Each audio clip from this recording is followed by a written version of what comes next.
décrire les tendances du CES. Il y en a des dizaines, des tendances. Si on n'en prend que quelques-unes, on retiendra les véhicules autonomes.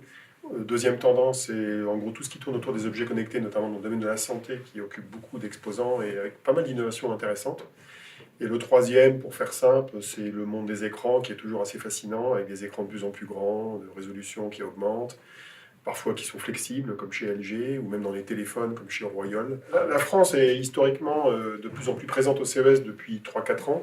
Déjà, depuis l'année dernière, on est le troisième exposant en nombre de sociétés. Cette année, on avait 437 entreprises qui présentaient un produit de manière ou d'une autre sur des stands. Et c'est beaucoup, hein. Moi, j'ai connu une période où c'était 25. Hein. Donc, on est vraiment dans une période où il y a beaucoup d'exposants français.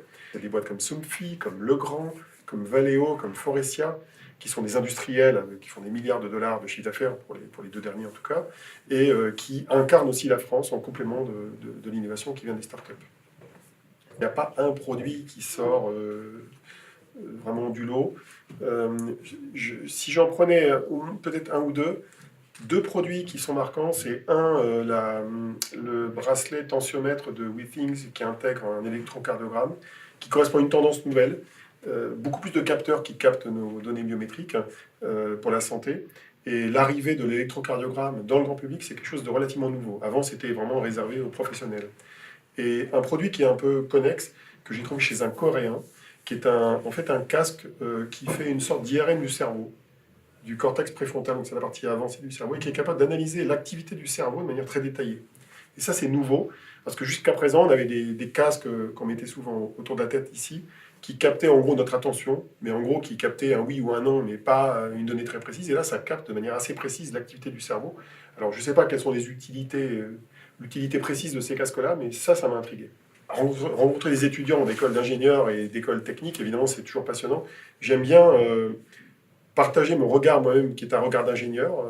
Je peux parler des usages, mais j'aime bien expliquer comment marche la technologie. Donc c'est intéressant d'avoir une audience captive, enfin, captive au sens intéressé par ce genre d'approche. Et effectivement, les jeunes d'aujourd'hui, ce sont eux qui vont apprendre des nouvelles technologies, ce sont eux qui vont apprendre l'informatique quantique que j'évoquais dans mon intervention, ce sont eux qui vont être les innovateurs, les entrepreneurs des 10 ans qui viennent.